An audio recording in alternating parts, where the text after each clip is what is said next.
यार एक स्टूडेंट जो पूरी साल मेहनत करता है इंडिया के one of the toughest exam JEE advance को क्लियर करने के लिए, एट द एंड उसका जेई एडवांस का एग्जाम क्लियर भी हो जाता है, पर काउंसलिंग में सिर्फ एक छोटी सी गलती करने की वजह से वो जो उसकी 2 साल की प्रिपरेशन होती है और वो जो उसकी मेहनत होती है वो सब एक झटके के अंदर सब कुछ खत्म हो जाता है और उसको वो सीट नहीं मिल पाती आईआईटी के अंदर जो वो चाहता था।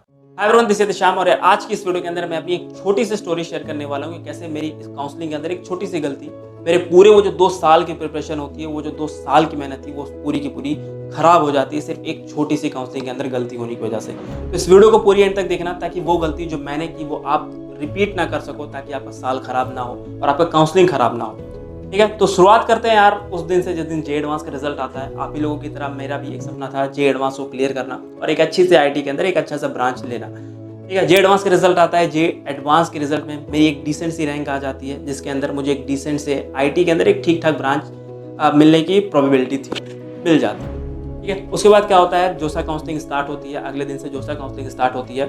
अब क्योंकि एक ऑर्डिनरी बच्चे के तरीके से जब किसी का एग्जाम का रिजल्ट अच्छा तो घूमने लगता है, टहलने लगता है। और उसके बाद क्या करता हूँ कि मैं उतना ज़्यादा लाइट, बहुत ज़्यादा मैं जोसा काउंसलिंग को लाइट ले लेता हूँ। करीब 1 वीक या 10 दिन का ड्यूरेशन मुझे मिला था काउंसलिंग में चॉइस फिलिंग करने का। तो मैं क्या करता हूँ, सब पूरा एंजॉय वगैरह करने के बाद जब एक दिन पहले बैठता हूँ अपनी प्रायोरिटी बनाने कि मुझे कौन सा कॉलेज चाहिए, कौन सा नहीं चाहिए। प्रायोरिटी जल्दी जल्दी बनाता हूँ कि हाँ ये कॉलेज चाहिए। सारी टॉप प्रायोरिटी पे चीज़ें लिस्ट करने लगता हूँ, जल्दी जल्दी करके लिस्ट। और ऑलमोस्ट मैंने हर एक आईआईटी के अंदर हर एक चॉइस फिलिंग कर दी थी। ऑलमोस्ट मैंने 196 चॉइसेस मैंने भर दिया था ऊपर से लेकर नीचे तक के। सबसे बड़ी गलती मेरी ये थी। ठीक है, अब होता क्या, मैंने जल्दी जल्दी चॉइस फिलिंग कर देता हूँ और टाइम खत्म होने के जस्ट पहले मैं दोबारा एक बार ऊपर से देख लेता हूँ कि हाँ मैंने ये चॉइसेस रखा हुआ है और उसको मैं वापस से लॉक कर देता हूँ। चॉइस फिलिंग को लॉक कर देता हूँ। ये सारी चीज़ें हो गई। उसके बाद राउंड 1 का रिजल्ट आता है। राउंड 1 के रिजल्ट में मुझे आईआईटी जोधपुर के अंदर एक ब्रांच मिल जाती है, ठीक ठाक ब्रांच मिल जाती है। पर मुझे पता था अभी आगे और भी 4 राउंड्स बाकी हैं, 5 राउंड्स बाकी हैं। हो सकता है उसके अंदर ये आईआईटी अपग्रेड होकर मुझे दूसरी आईआईटी के अंदर एक दूसरा ब्रांच मिल जाए। मुझे तो यही लग रहा था कि मिल जाएगी। अब नेक्स्ट राउंड का रिजल्ट आता है, राउंड 2 का। राउंड 2 के रिजल्ट के अंदर यार देख के मेरे पास जो आईआईटी जेई का सपना था कि मैं आईआईटी के अंदर एडमिशन लूंगा, वो एक बैग खत्म हो जाता है। क्योंकि राउंड 2 के अंदर मुझे जो रिजल्ट आता है, जो मुझे ब्रांच मिल जाती है, वो आईआईटी रुड़की के अंदर मिलती है। अब आईआईटी रुड़की तो कहेंगे कि आप लोग यही कहेंगे कि भैया आईआईटी रुड़की तो बहुत ही अच्छा कॉलेज है, बहुत अच्छा आईआईटी है। पर आईआईटी तो बहुत अच्छा है, पर मुझे जो आईआईटी रुड़की के अंदर वो जो ब्रांच मिली थी वो शायद उतनी अच्छी नहीं थी जो मुझे लेना था। मुझे करना था बीटेक, पर मुझे जो मिल गई थी वो मिल गई थी बीएसएमएस, जो कि 5 साल का कोर्स होता है। 5 साल का जो डिग्री होती थी, डुअल डिग्री थी। अब मुझे बीएसएमएस करनी नहीं थी और मैंने गलती क्या की थी, मैंने उसको केमिकल साइंस मुझे मिला था। मैंने उसको क्या समझा था कि मैं केमिकल साइंस की जगह पे मुझे लगा ये केमिकल इंजीनियरिंग का 5 ईयर प्रोग्राम था डुअल डिग्री के अंदर। मैंने उसको हाईएस्ट प्रायोरिटी पे लिस्ट कर दिया। अब मैं देखा नहीं प्रायोरिटी लिस्ट, मैंने देखा नहीं। उसके बाद मुझे लगा हो सकता है अगले 4 राउंड्स के अंदर वापस से मेरी ब्रांच अपग्रेड होगी, मुझे दूसरी आईआईटी के अंदर ब्रांच मिल सकती है। पर जब मैंने अपनी चॉइस फिलिंग देखी तो मैंने देखा कि मैंने वो जो ब्रांच थी वो मैंने बिल्कुल हाईएस्ट प्रायोरिटी पे लिस्ट कर दी थी और उसके ऊपर मुझे कोई भी दूसरी ब्रांच नहीं मिलनी थी। मुझे वहीं से समझ में आ गया था कि हाँ अब इसके आगे मुझे कोई भी ब्रांच अपग्रेड होने वाली नहीं है या कोई आईआईटी अपग्रेड होने वाली नहीं है, तो इसके आगे जाना ज़रूरी नहीं है। ठीक है, फिर भी मैं अगले 5 राउंड तक जाता हूँ और वहाँ पे देखता हूँ कोई भी ब्रांच अपग्रेड नहीं होती है। एट द एंड आके मुझे क्या करना रहता है, एट द एंड मुझे जोसा काउंसलिंग से विड्रॉ करना ही पड़ता है, क्योंकि मुझे वो चीज़ नहीं परस्यू करनी थी, मुझे वो ब्रांच नहीं लेना था। तो कैसे एक छोटी सी काउंसलिंग में एक छोटी सी गलती, क्या मैंने गलती की, मैंने वो जो लोवेस्ट प्रायोरिटी की चीज़ थी जो मुझे नहीं चाहिए थी, वो मैंने गलती से जल्दी जल्दी चॉइस फिलिंग करने की वजह से वो मैंने हाईएस्ट प्रायोरिटी पे उसको सेट कर दिया।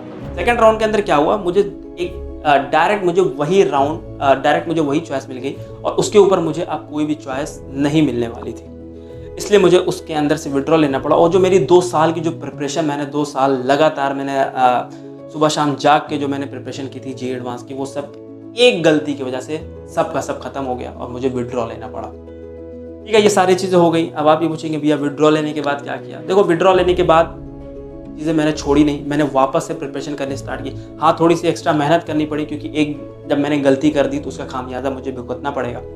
मैंने वापस से प्रिपरेशन करनी स्टार्ट की। मेरे पास उतना टाइम नहीं था। मैंने 2-3 महीने के अंदर वापस से प्रिपरेशन करके मेंस को क्लियर करके आज मैं इंडिया के टॉप 5 एनआईटी इलाहाबाद के अंदर अपनी बीटेक परस्यू कर रहा हूँ। तो देखो, मुझे इस बात का दुख तो है कि मेरी आईआईटी छूट गई, पर एट द एंड में जब मैं आके देखता हूँ तो मुझे एक अच्छी आईआईटी एनआईटी के अंदर एक अच्छे ब्रांच के अंदर मैं आज हूँ।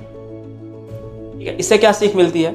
इससे ये मिलता है कि आपको जोसा काउंसलिंग के अंदर चॉइस फिलिंग को बहुत ही ज़्यादा इंपॉर्टेंस देनी है, क्योंकि जोसा काउंसलिंग के अंदर जब चॉइस फिलिंग खत्म हो जाती है, उसके बाद जो राउंड्स आपके पास होते हैं उसके अंदर जो रिजल्ट आते हैं वो आपके पिछले जो चॉइस फिलिंग आपने की है उसी के बेसिस पे आपके रिजल्ट दिए जाते हैं। आपको हर राउंड में सिर्फ फ्रीज और फ्लोट करना रहता है, पर जो रिजल्ट होते हैं वो आपके चॉइस फिलिंग के ऑर्डर पे बेस्ड होते हैं।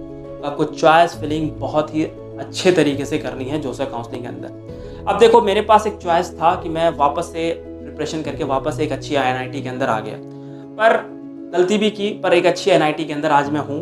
ठीक है, पर हो सकता है आपके पास अवेलेबल ना हो वो चॉइस, आपके पास प्रिपरेशन करने का टाइम ना हो सकता है कि आपके पास आपके सारे सेशंस ख़त्म हो गए हो, आपने पूरा जे मेंस दे दिया हो। तो मेरे पास एक चॉइस थी, पर आपके पास चॉइस ना होने की वजह से आपको एक रिग्रेट हो सकता है, आपकी आईआईटी की सीट जा सकती है। ठीक है, चॉइस फिलिंग को बहुत ही ज़्यादा इंपॉर्टेंस देना है। अच्छा, ये सारी चीज़ें मैं आपको क्यों बता रहा हूँ? देखो, एक बड़ा भाई होने की वजह से मैं आपको गाइड कर सकता हूँ कि आप ये गलती मत करो जो मैंने अपने वक्त पे की थी। देखो, आईआईटी जेईई के अंदर मेरी ये एक छोटी सी स्टोरी थी। ठीक है, अब मैं अपनी एक डेडिकेटेड वीडियो बनाऊंगा कि कैसे मैंने प्रिपरेशन की, कैसे मैंने 2 साल प्रिपरेशन की, कैसे काउंसलिंग के अंदर गलती कर दी मैंने, और कैसे काउंसलिंग के बाद मैंने वापस से स्टार्ट करके मैंने वापस से प्रिपेयर करके आज मैं आईआईटी इलाहाबाद के अंदर हूँ।